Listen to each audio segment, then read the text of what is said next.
जुम्मा और इसके आदाब। आऊज़ु बिल्लाहि मिनश्शैतानिर्रजीम। बिस्मिल्लाहिर्रहमानिर्रहीम।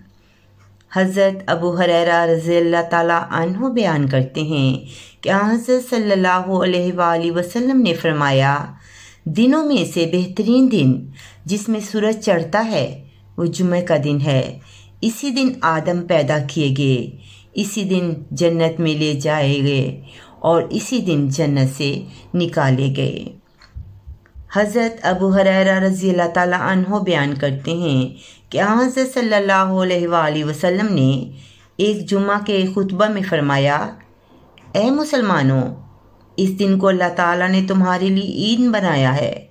इस रोज़ नहाया करो और मसवाक ज़रूर किया करो, यानी इस रोज़ नहा धोकर साफ़ सुथरे होकर अच्छे कपड़े पहनकर ईद की सी खुशी मनाओ और अल्लाह ताला की इबादत के लिए एक जगह जमा हो जाओ।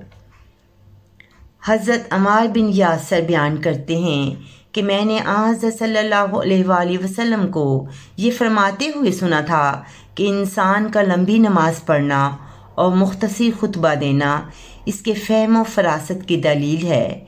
बस नमाज लंबी करो और खुतबा मुख्तसर।